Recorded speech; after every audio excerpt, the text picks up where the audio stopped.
Welcome back to Faith Infused Leadership. I am your co-host, Meredith Banker, here with our host, Debbie Heiser, who is the founder of Three Vines Consulting. How's it going today, Debbie?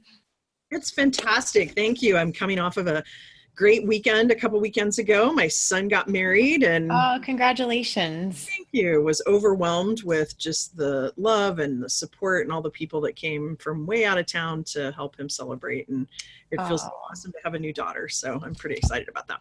that's awesome. That's so fantastic. So today you wanted to talk about something called organic mentorship. And so before we even dive in, I want to know what do you, I mean, everybody's heard of mentorship, but what do you mean by organic mentorship? Yeah, so that's a good 20 minutes that we're going to talk about. But the organic piece of it to me is I think about everything in my life, and it feels like whenever I've pushed something or I've tried too hard. I mean, we've all seen people that try too hard sometimes to be friends with people, or, there's that whole movie, He's Just Not That Into You, where Yeah. one part of the relationship pushes to be more than what it is. And to me, that's the more awkward, non-organic. It's just not a good fit, doesn't happen. And sometimes in organizations, when there's a more formalized mentorship program, it feels really forced. And there are ways around that, which we'll talk about. But to me, organic is it simply happens. There are people that you click with. Like I even look at you and I and our relationship and how we click really well. And so as we're co-hosting these, it's just easy for us to get into a flow of conversation. And there are people in your life that you're going to come across that flow does not happen. I mean, I feel lucky enough to have maybe a handful of those people on a list that I just have a hard time understanding, and what they're saying is not really what I'm interpreting, and vice versa. But when you find somebody that inspires you, that motivates you, and you spark up a relationship with them, you inevitably, there's a saying, you become like the 5 people you hang out with most. And so, to me, that's the organic piece of it. Is I try really hard to surround myself with people that are smarter than me, because if I'm the smartest person in the room, I'm not growing. And so to me, that's the whole organic piece of it, is allowing those relationships to happen. And then there's the sharing almost of a mentorship, because you each have different shared experiences and different shared baggage, frankly, that you can learn from each other. Right. And so in order to step into that organic mentorship, unlike, I think coming from the corporate world, I did, you had a mentor and you met with this person and there was a lot of structure. There may have even been forms for you to fill out and, a process for you to follow. You don't necessarily have to approach that openly, because it's going to happen whether you want it to or not. But this concept of organic mentorship seems to be that there's something embedded in there that would require a level of openness that we might not see in the way that we've traditionally defined mentorship in other places. Yeah, Meredith. And actually, that's how I run my business too. And frankly, I'm a firm believer that business coaches need business coaches, counselors need counselors, we need help too, and being held accountable. And so my business coach that I've worked with now, and I'm in some of her programs and will be attending another workshop of hers, is somebody that I felt like I really clicked with. And I felt like I needed someone to see through my BS, right? To hold me accountable and really be able to quickly dig into and go beyond those walls that I kind of put up sometimes for people. And she was able to do that. Now, it's not always comfortable, because she tells me things sometimes I don't want to hear.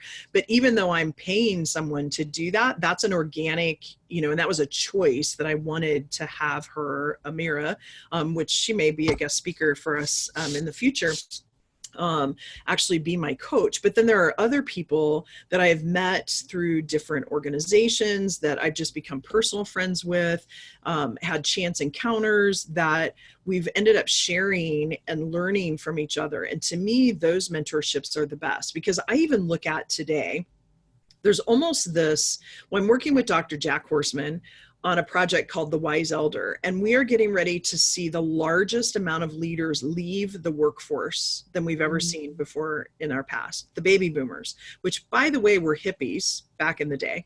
right? That's what we labeled them, was hippies. And now they're the baby boomers, the ones that created the structure. And then there's this whole different, there's the lost generation, which is the Gen X, Gen Y. And then there's this millennial generation. Well, having a mentor as a millennial and a baby boomer, they both can learn from each other. There's different things that, no matter what age, just the different experiences, that's a shared learning experience, versus I'm someone older and wiser and I need to be the one imparting all of my wisdom on you. There's a very different feel to that. Totally. I mean, I think we used to think of mentorship as like, very much that the mentor is like on high and that we're there to just, Oh. like absorb the wisdom, that they have. And I think we're seeing that shift happen. And that's what you're suggesting with this organic mentorship, is that really a true leader is going to learn not only from those that mentor them, but also from those that they choose to mentor. Absolutely. Absolutely. And my hope, actually, Meredith, is that you'll see later on this month that we are doing an interview with one of my mentors who just organically happened. And I can't believe I forgot until she reminded me that we met at the beauty salon getting our hair done. And then we started scheduling those meetings so that we had time to catch up for a couple of hours. And so my hope is that in the following months to have someone else come on too and talk about their leadership experience. And most of these, particularly upfront, are people that have impacted my life in some way, shape, or form, and that I feel like we've had this shared mentorship relationship with. So I'm looking forward to those. Yeah, me too. That's going to be great to just get to expose ourselves to more leadership styles, more ideas, more knowledge. So if I'm listening to this conversation today and I'm thinking to myself, wow, I don't have a mentor, like I don't even have the kind that they make me have at work, let alone someone from this more organic perspective, how would you suggest that someone begin the process of allowing for that? Yeah. And it's so funny because our minds kind of think alike, because I was actually heading there and thinking to myself that, the best way I think to create mentorships is to start putting yourself out there. If we're not putting ourselves out there to be open to relationship with people, seek out networking groups. There's a great meetup.com that has numerous different networking meetings around your area. Plug into the Chamber of Commerce and find out what type of women in business meetings there are, what type of chamber meetings there are, conferences, just going to those and being open to meeting other people. I remember when I was a youth pastor, and typically the children's youth pastor, because they were a paid position and I was volunteer on purpose. And we would go together and I would challenge them to meet 10 people every day, and not just, exchange names, but find out a little bit about that person to create a contact that you can potentially nurture in the future. Mm-hmm. And that's what I'm talking about. You have to be able to put yourself in those situations. Most local towns have some type of chamber get together. They have some type of, I know here in Sandpoint, we have 7B Women, we have a chamber luncheon. There's numerous avenues. Coeur d'Alene, Spokane all have those types of things. Even conferences that are out. I know I just saw a big billboard for one of the conferences coming to Spokane. One of the judges is speaking. That's a perfect place. Buy a ticket, show up. If you go with a friend, that's fine too. But I purposefully try to sit in different places when I go to these versus with just all my friends, because then I'm not meeting other people. And it's amazing the people that are out there that want connection. And you'll figure it out, just listen to your gut on whether or not this is someone that you do want to nurture a relationship with. Because one time somebody used the example of a Lego block. You know how like Legos sell those like really flat, super thin pieces, and that's what you build your thing on. And we're talking about how you only have so many connector tabs, the little tabs that pop up. And when your tabs are full, you have to remove one to replace another. And so, being choosy about it, but also being out there. Yeah, it's so funny. Just yesterday, I was talking to my mentor, and last night actually, and we were talking about exactly that. We were talking about meetup. We were talking about, so when you go into an environment like that, like what is it that you're really looking for? And I'm sure that we've all been, I will call it victim of the negative networker, right? The person that's just puking their product, service, thing handing out the business cards. And then as soon as you start talking, they like have the glazed look and they're just trying to think about how to pitch you with their thing based on what you're selling. Right. And you can just totally and completely see that. You can feel that. And she was suggesting, my mentor was suggesting that when you go to something like that, that your goal should be to walk away with one deep connection rather than 20, 30, or 40 empty business card, LinkedIn connections / Facebook, connections, whatever. Make one deep connection and figure out who it is you're looking for before you even go. Yeah, absolutely. Which, I think play has a perfect place in this conversation as well. So we've talked a little bit about, okay, like how to find a mentor, what is an organic mentorship versus kind of the traditional forced mentorship, but maybe just cover off on, you have a lot of coaches, so you clearly believe in this, but there are a lot of people out there who've never had a mentor. Why have one? Well, I kind of go back to one of my favorite movies called Freedom Riders. And if you haven't seen it, I highly recommend it, with Hilary Swank. And it's a little bit older movie, maybe 10 years. It's funny that 10 years is older, but, and it's based off of a true story about a woman who taught in South LA.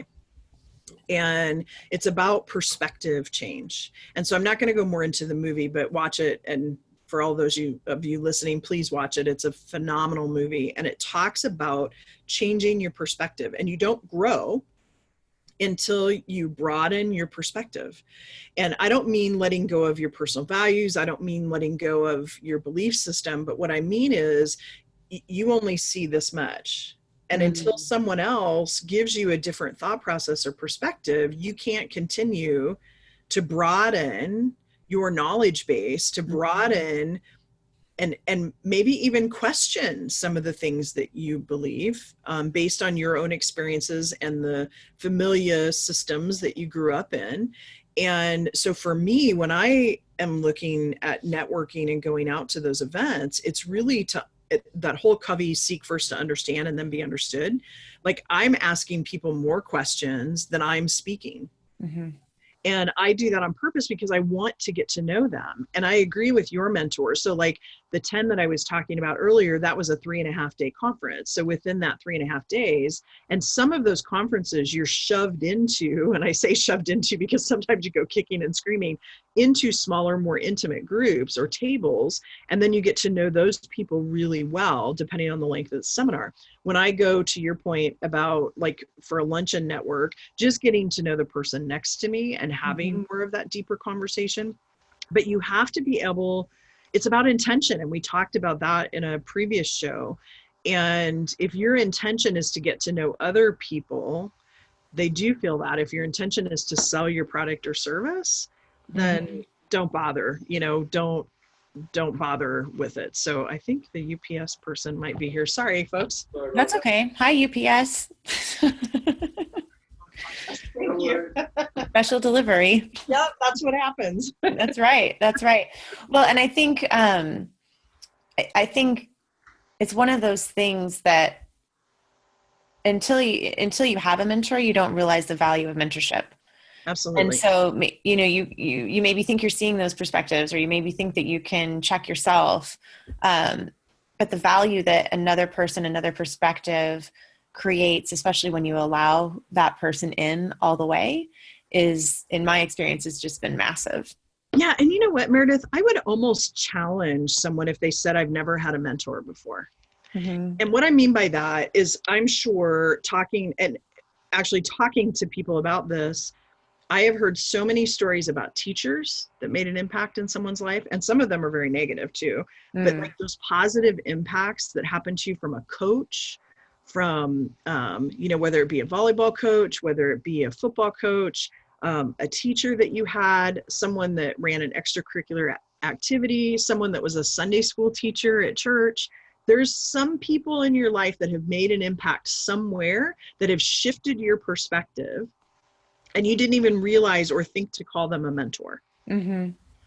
Now, broaden that a little bit bigger, and these are more purposeful, and when I say purposeful and organic, it's kind of like the two sides to the coin.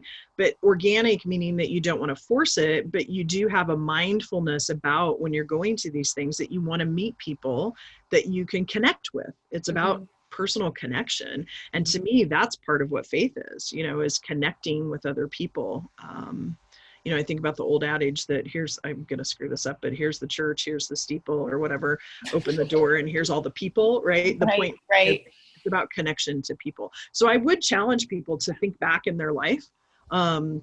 Even, I think about some of my first jobs that I had and managers or peers that impacted my life and I learned from them. That's a mentor. Yeah. Yeah, absolutely. I completely agree. So if someone wanted to learn a little bit more about the work that you do, how you serve as a mentor, or how you help leaders to grow and develop, what's a great place for them to find more information? Yeah, thank you, Meredith. I would suggest going to my website. It's www.3 spelled out, V as in Victor, consulting.com. And there are links to go to my Facebook and Instagram page as well. And I would also love to have a 30-minute free consultation with anybody to kind of talk a little bit more about this organic mentorship. So awesome. Awesome. Well, for this episode of Faith Infused Leadership, I am your co-host, Meredith Thanka, and our host, Debbie Heiser from Three Vines Consulting. We will see you all the next time.